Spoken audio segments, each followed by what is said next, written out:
We are starting our DIY office cabinet build-ins today for this empty wall in our office. Previously, in part 1 of our office makeover, I shared about the progress that we've made in our office and the plan for our makeover with a wall full of built-in cabinets and 2 built-in desks and shelves for Brandon and I.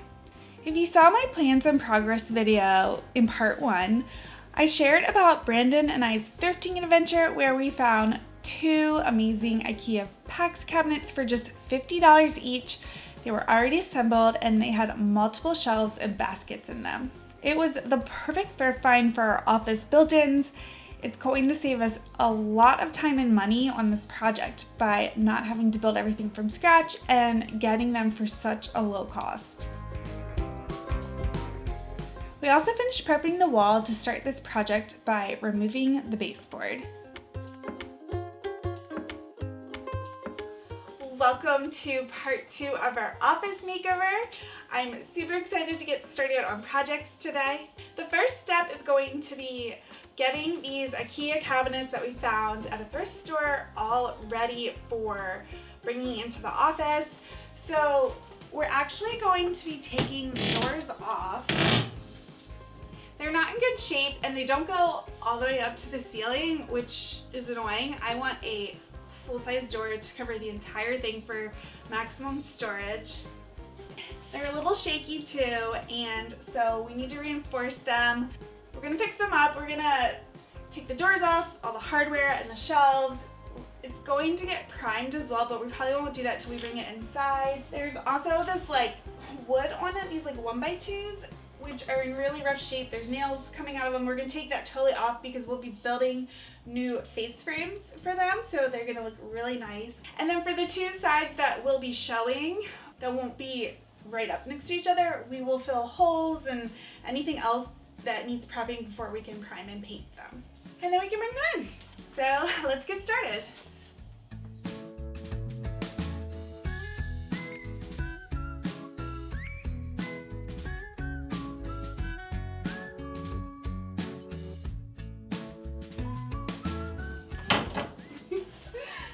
Door 1 is off!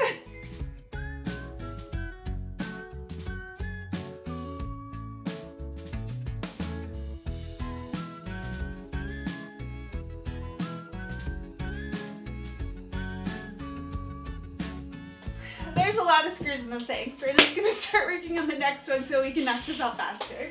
I just don't understand why there's screws in like the little peg holes. Like, I've never seen that before.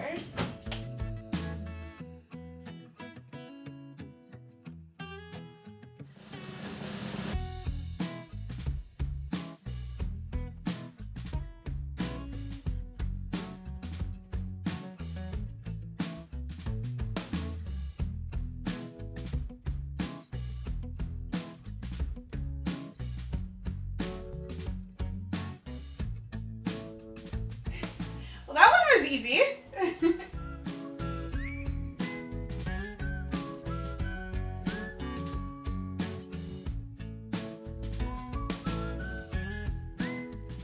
We got all the screws out, but there are a bunch of nails. It's as if they started nailing those 1x2s on first, like with a ton of nails, and it just didn't work for whatever they were doing.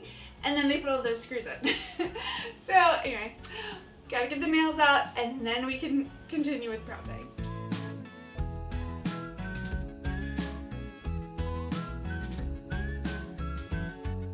With all of the random trim, nails, doors, and hardware removed from the IKEA cabinets, Brandon and I prepped the cabinets for paint by sanding any rough paint off that isn't going to get covered by the new face frames or by the sides of the cabinets. And we also filled holes with spackle.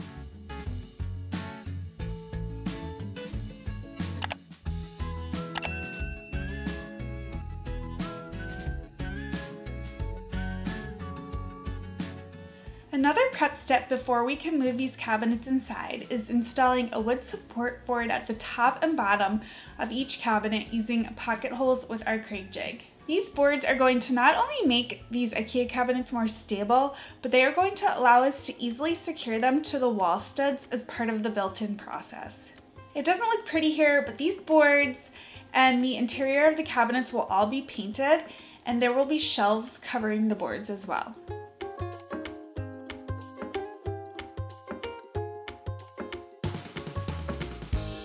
We were so excited to get these cabinets inside, but we discovered a problem. So they literally cover the outlet, so we're gonna have to figure out how to work around this outlet now, which is a problem.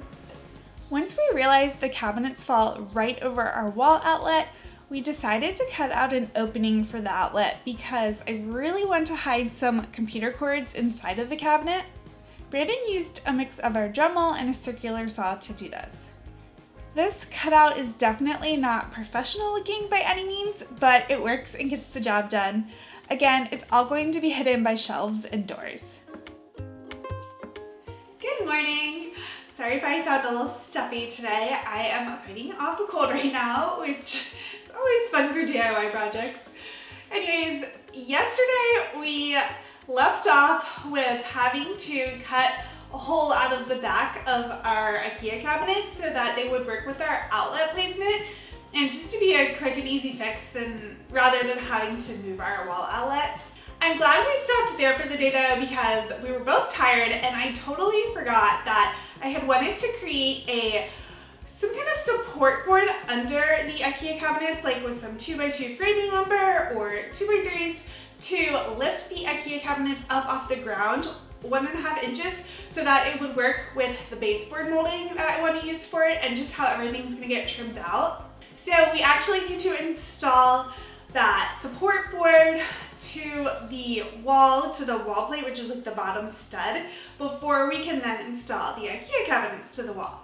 So that is what we're going to get started with this morning, and I'm really excited because I cannot wait to see both of these IKEA cabinets in our office, and it's going to be setting the foundation for the rest of the built-ins. And once we get them installed, then we can move on to getting the exact final custom measurements for our upper wall cabinets, and we can build those. And we are going to have a lot more storage in this office. I cannot wait for it.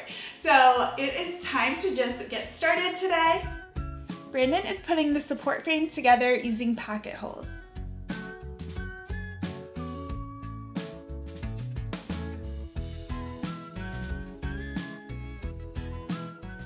With the frame installed to the wall, it is time to bring the IKEA cabinets in for good.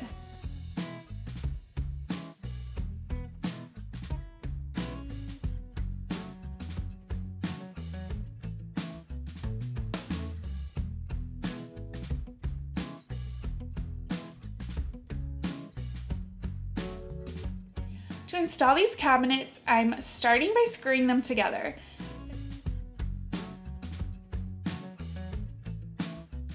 They're made out of particle board though, so these screws are going right through. Our original stud marks that we marked were not, apparently they're a stud, so we had to take the cabinets off, drill through the wall to find exactly where the stud was, and then I'm going to fix the backing board with some nails because it's coming off, so just delays before getting this installed.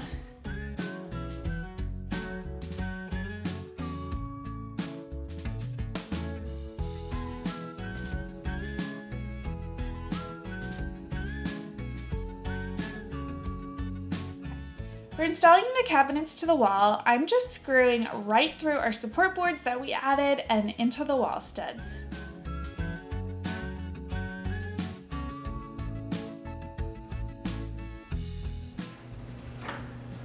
Alright, well those are secured to the wall, and you're just gonna trim the shims and then we can move forward with the cabinets. It's super exciting to see these huge IKEA PAX cabinets in place for the start of our built-ins. Now we can move on to our upper DIY wall cabinets.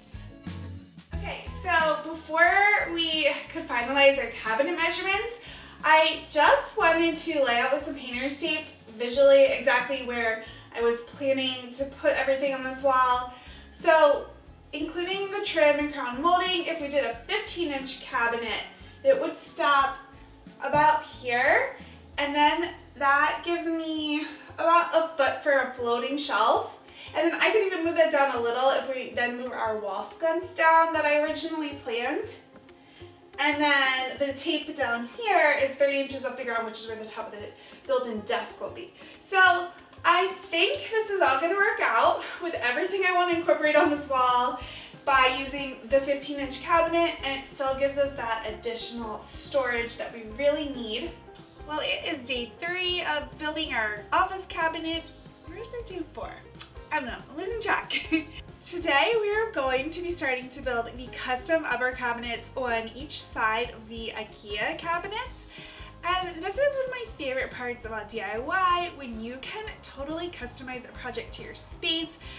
If we had tried to buy stock cabinets, they would not fit well.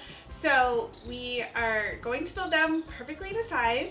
We did have the initial cuts for the cabinets made at the home improvement store, and unfortunately they're a tiny bit off because it was like a new guy who was making them, so sometimes you get lucky and they're really perfect. But this time they're a tiny bit off, but I think we're going to be able to make it all work. So now I'm just going to go ahead and add some pocket holes to the plywood board so that we can assemble the cabinets all together.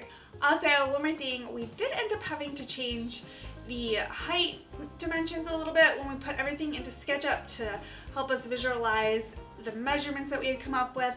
We discovered that we are actually going to build 18-inch cabinets, but they'll have more of an opening that's about 15 inches or so. That way our crown molding and trim will all work out at the top.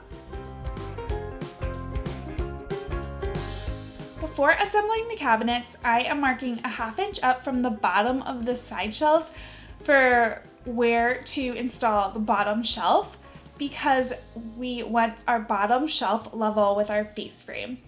To start assembling the cabinets, we are using wood glue and our 48-inch clamps to hold the sides and top of the cabinet together. I also put our back support boards in place in between the sides to help hold everything together properly. You can actually use corner clamps as well when assembling cabinet boxes, which I have been wanting to try out, but these 48-inch clamps work really well, and I can just go ahead and add my Craig screws into the pocket holes on both sides. I'm just going to repeat this process again for the bottom of the cabinet, making sure that I attach this bottom board at my 1/2 inch up marks.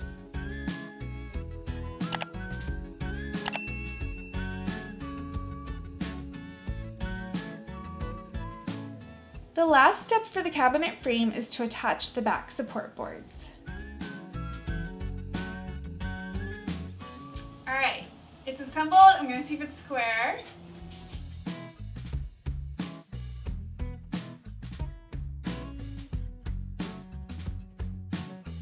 Alright, we're only a 1/16 off square, which is pretty good for a longer cabinet. And I just want to see how it looks turned up right.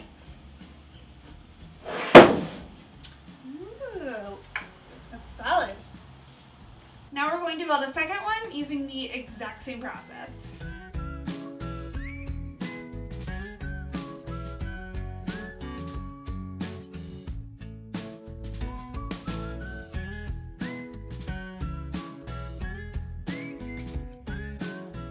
We installed a 2x4 into the wall studs to help hold our cabinet in place while we install it exactly where we need it. But we realized that our window trim is actually now in the way and we cannot fit our cabinet in, so Brandon is just going to remove it. This is just another one of those surprise delays with this project that we didn't see coming. This always tends to happen in all of our DIY projects. With the window trim out of the way, now we can attach this first cabinet to the wall studs. This is so much easier to do with 2 people.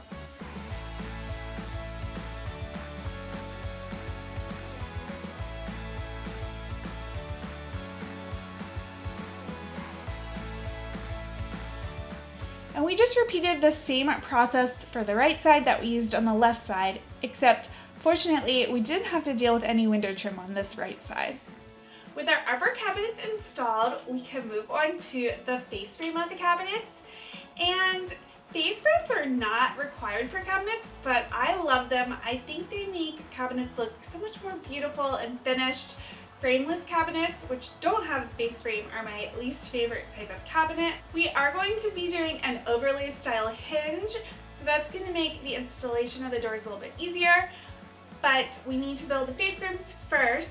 To do the face frames, typically you could just use all 1x2s, but we're going to be using a mix of 1x2s and 1x4s. We're using the 1x4s on the top and the bottom to work with our baseboard and the crown molding. And then what we ran into with the IKEA cabinets, instead of just using 1x2s down the sides like we had originally planned, we realized that we wouldn't be able to pull the baskets out that came with the IKEA cabinets, which are really great. So Brandon ripped a 1/4 inch off of the left and right 1x2 trim boards for the IKEA cabinets, and we tested it out and it just works so that we can still use those baskets. But first, to assemble the face frames, we need to cut all the boards to size and then drill pocket holes, and then we can attach them with the crank screws, and then we'll attach it to the cabinets. I like to build the face frames separately with pocket holes and one glue first so they're super strong before attaching them to the actual cabinet.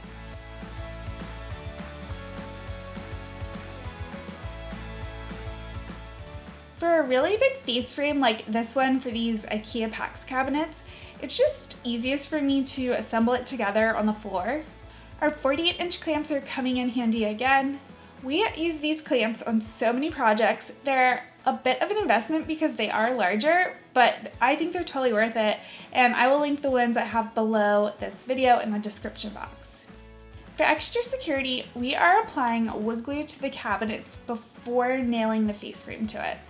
I'm really exhausted at this point and too lazy to use our ladder here, so Brandon is going to apply the wood glue at the top since he is tall enough to reach.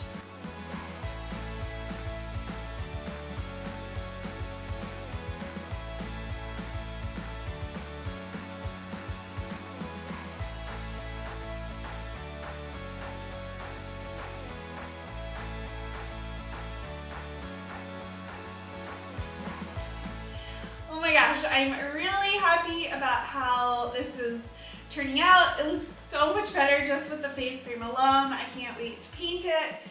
But we're kind of at a stopping point for today. We still didn't get to finishing the face frame for the upper cabinets, so we'll need to work on that on Monday. But at least this is safe and secure now, so when our boys are playing on it, they love playing peekaboo in each cabinet right now. If they pull in this, it should be pretty sturdy and secure. Welcome to Monday. Before I install the face frames on the cabinets, I want to install some 1/4 inch plywood for the back of the cabinets to cover the support boards and all the crank holes. This is totally not necessary, but for a nicer looking cabinet, I always like to do this extra finish step. This morning, Brandon ripped some scrap 1/4 inch plywood to size that we had on hand. All right, I hope this fits. Brandon cut the plywood a little bit smaller than the opening, so hopefully we don't have to trim it anymore.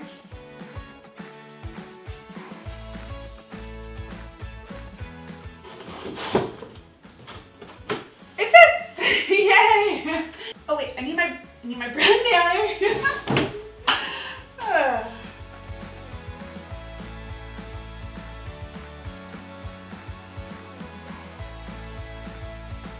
To build the upper cabinet face frames, I am using the same method as the face frames that I used for the IKEA cabinets, except these are much smaller, which is really nice. I can easily build them on my workbench. Again, I'm using 1x4s on the top of the face frame here because this is going to work out really nicely with the crown molding that we're going to be installing.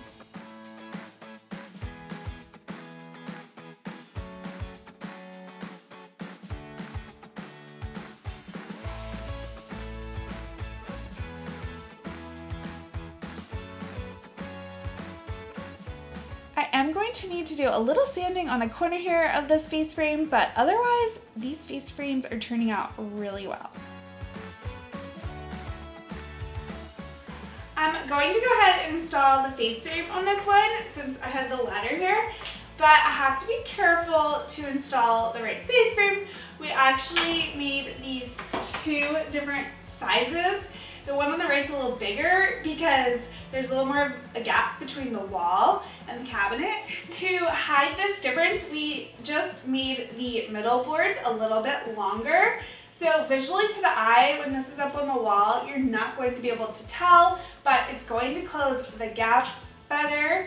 Although I think we're still going to have to use something called backer rod, since the gap is going to be a little larger, to caulk the difference.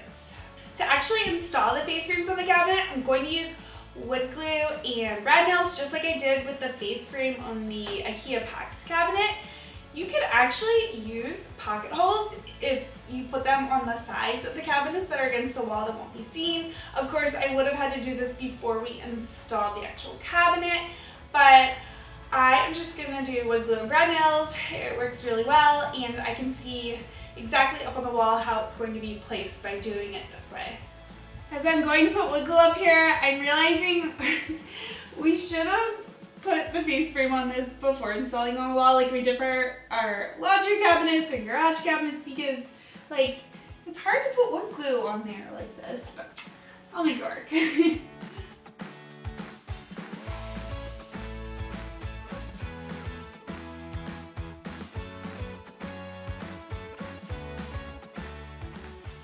Okay, Brandon, does this look okay? Yeah. Always helpful to have an extra set of eyes from behind you when you're doing these things.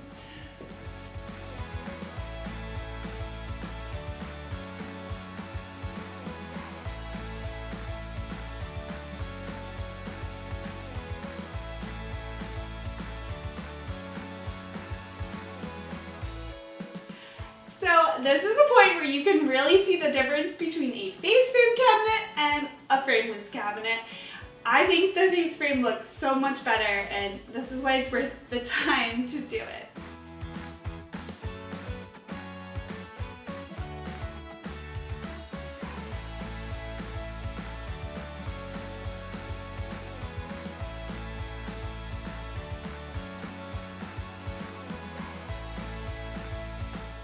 Oh my goodness, I cannot believe we made this much progress this past week. I'm just really excited to start seeing my vision come to life, and this wall already looks like it has so much more purpose to it than before when it was just an empty wall. And the room itself is starting to look more intentional and more balanced with our new wall that we built. This isn't my first time building cabinets, but this is the first time that Brandon and I have ever done this large of a built-in project before, and I'm just really amazed by how far we've come. And we've had a few issues, but we're making everything work. The next steps are going to be adding crown molding, which is going to be a challenge with the two inner corners and outer corners. We also need to put some plywood, some 1/4-inch plywood underneath of the cabinets so that you don't see the pocket holes and that it looks more built in and finished. Then there's going to be painting. There's a lot left to do, so make sure to subscribe and turn those notifications on so you don't miss any of it. I cannot wait to do the next step of this project. Oh, and I forgot, we have to build custom doors for all of these cabinets. So that's gonna be a bit of a learning process because I'm going to be trying a new method for doors. Well, that's a wrap for this week. Thank you so much for watching.